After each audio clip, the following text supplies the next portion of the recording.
few years ago, we took a look at the worst new PC you could get, an HP All-in-One that was slow, ugly, and terrible. Fast forward to 2021, and they upgraded it with a flippy webcam and fixed none of the other issues. But I'm happy to say that our hopes and prayers have finally been answered because there's an all-new model. Does it fix things?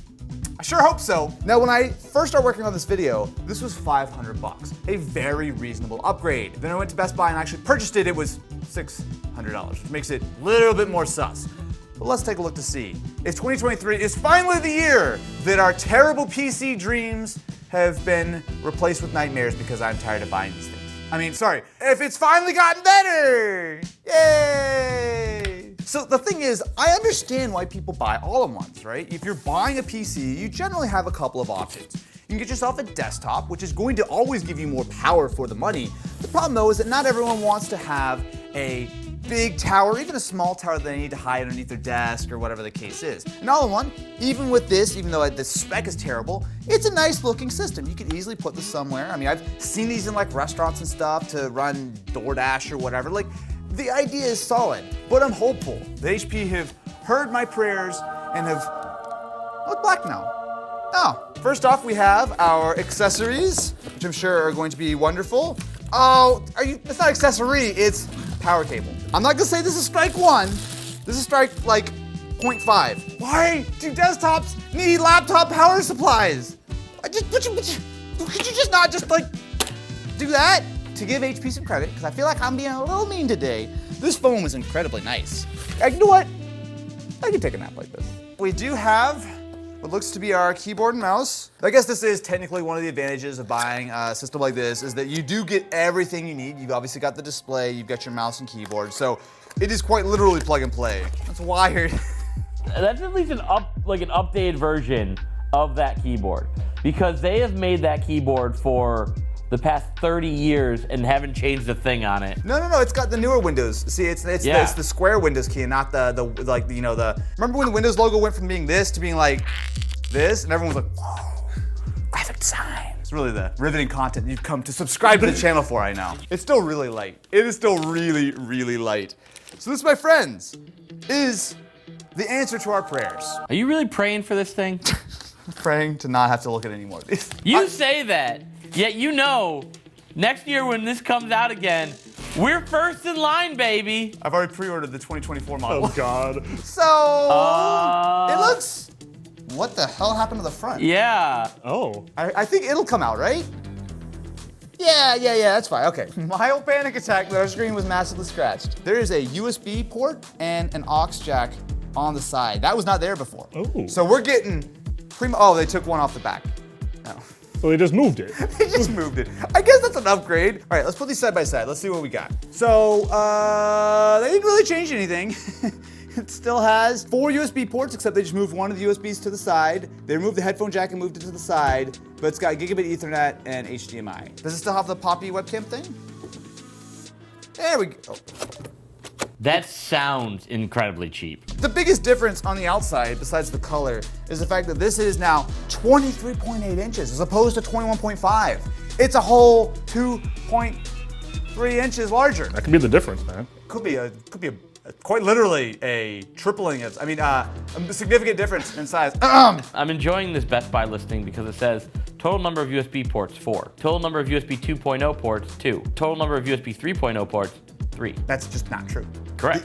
2 USB 2, 1 USB 3, and then a second USB 3. These thoughts and prayers are going really well so far, Look, Austin. I came into this with a lot of enthusiasm, because look, I've done videos on these before, and the problem with this and its earlier version was the horrible specs. This thing will take 10 seconds to load YouTube.com. This should be a lot faster. It's got Ryzen. It's got Radeon graphics. Do you see? It's not a brand, it's just Radeon. Don't worry. Don't ask questions about what kind of Radeon. It's a Radeon.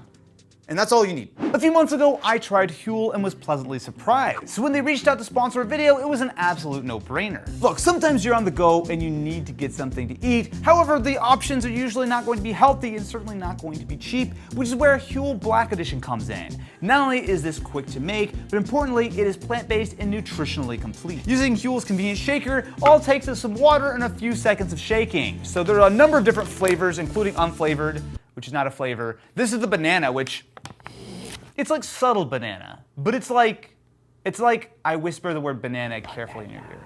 On an unfortunately regular basis, I skip meals because I'm busy and I just don't get around to it. Or what's even worse, I'll eat something which is truly terrible for me. But this is much easier.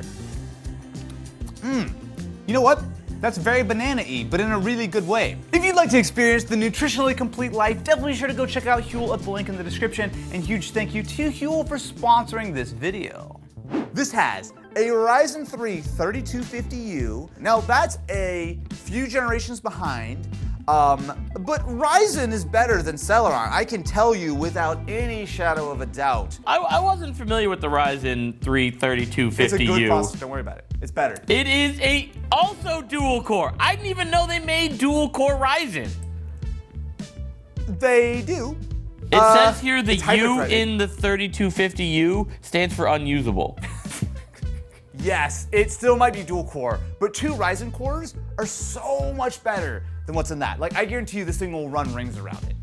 I'm reading. Ooh, Oh, that's bright. Doesn't actually have good viewing angles, but when you're looking at it straight on, that actually is pretty bright. Turn on narrator by pressing Windows plus Control. Not bad speakers. No, I'm gonna plug this in via Ethernet. I'm gonna give it the best possible shot of not being terrible. I will say though, immediately, just in the Windows setup, this is so much faster. You know what's funny? I actually kind of think that this looks cheaper. I actually think the white looks clean and like kind of modern. The black already kind of looks a little like it's just the cheapy plastic. I don't like that our wheel is dropping frames. It's usually not a good sign. Okay. Look, it's Windows setup, okay? Let's not get too impatient. It'll be done any minute now. Oh, do you want to use your face to sign in? Okay, let's do it. Wow, look at the quality of that webcam. Wow, that's so many qualities. I'm just gonna get close. Oh, Oh, they didn't actually like to turn your head or anything. That was. it didn't even bother. It was just like, we good, just go. So after giving our system a little while to do some updates, download some games, let's take a closer look. The first test is Cinebench. Now, I'm not gonna get into a bunch of benchmarks or anything like that. The most important thing is just to have a little bit of a frame of reference for how performant this is compared to this. Again, keep in mind, this is about $400. This one was $500. I bought it for $600, now it's on sale for like $530, so $500, $600, okay? So just keep that in mind. First thing with Cinebench, we have a score of 679 for single core, 1793 for multi-core. I'll just mention, I've run this twice on the system. It took 45 minutes to run the first time, and it is, well, this did 2 loops, and this is still not done with the first one. But what's interesting about this is that this is still only a dual-core Ryzen processor. One of my biggest questions here, and we're gonna play some games and do some silly stuff, but one of my biggest questions with this is, does the extra performance make it powerful enough to be used for regular use, or is it just still gonna be too slow? Because being 3 times faster than the world's crappiest PC is not exactly something to be all that proud of, when my smartphone is probably more powerful than either of these. Combined. Yeah, it's not good. That's not good. I would love to show you some crispy HD gaming capture from this device. However, I'm gonna leave every little tiny bit of computing performance for playing the game and not trying to record it. So just imagine it looking good. You just have to stare at the screen. So I'm gonna start out with CSGO, a game which is very, very easy to run. I think we can get 30 FPS. I don't think that's unreasonable. Uh-oh, I see 9 FPS right now. Oh, what the hell? Why am I at 18 FPS? I'm at medium settings. I can't play medium? Your teammates really like you right now. I'm not in the game yet, it's fine. I think I changed it fast enough, right? No, Did I just crash it? you just crashed it. I was just trying to say nice things. I was trying to. How is it? HP, stop doing this to me. Look, I understand that this is not a gaming. I get that. People are not buying this to be a gaming PC. But like, I'm not asking a lot. Do you remember when Jay and I did that video where it was like an old single core system and we got CSGO running? It was like from like 2006 or something. Like, this is a very easy game to play. Oh my God, is it working? I will be shocked if CSGO doesn't run and Forza does. We've been waiting here for about 19 minutes, and we are at 1%. Austin, Is it finally done? it's ready. It's ready. This is, what? This is giving me 90s flashbacks. Okay, we're gonna stop. I should have done Minesweeper. I think it would be able to load Minesweeper in solitaire. I think that's about the extent of the gaming I can pull off on this thing. I'm gonna turn settings down to the basic, simple, absolute lowest. Oh, 27 FPS! 27 FPS! 27 FPS! So, this looks like a PS2 game now. Who should buy this shit, man? You've bought not one, not two, but somewhere around here is a third one that you have bought. So one of the big things I want to learn here, how is this to actually use? This is unusably slow, but with a Ryzen 3, I bet you can like watch 4K YouTube, open up a couple tabs at once. But this is a 1080 screen. Why would you do that? Hey Matt, have you ever heard of bitrate? No. More is better. Oh. Okay, let's see if 1080p wants to play back. Hello, my friends, and welcome to This Is. No problem. Let's try to crank it up to 4K. No problem. This gets a huge thumbs up on that front. And because it does have HDMI, you could theoretically plug this into an external monitor if you wanted to do a dual screen setup. Now for context on how much faster this is for regular use, because again, I don't want this to be like a video where I'm just like clowning on this thing for being too slow to play games or something. We've tried to game on this. You can check out that video. It struggled to play like Crysis from 2007. So I'm gonna load up the channel on both these systems side by side, and you can see how much faster or not it is, okay? Ready? 3, 2, 1. Done-ish, okay? And PS5 and an actual car on our done. That's a big difference, right? And I think that's actually probably one of the best demos of the difference between these two systems, is that this actually is usably usable. Like it's not horrifically slow.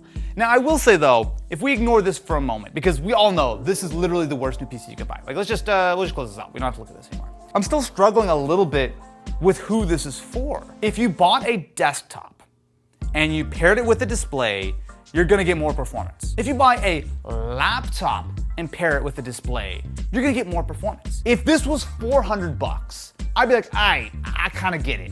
At $600 or even $500 or $530, it's not a good value, but I would say it is at least usable. At least it is like the bare minimum to consider buying like an actual Windows PC. HP, if you made it to this point in the video, thank you very much. Just come in close. Can you just literally make the, okay, that's a little too close. Can you literally just make this PC and just give me like, oh, I don't know, a slightly better chip? Give me like a quad core Ryzen. That's it. This thing is totally fine other than the abysmally slow chip. I mean, I think you should make the stand black to match the system, but that's fine, right? That's all this needs, is a little bit more performance, because this is still not enough.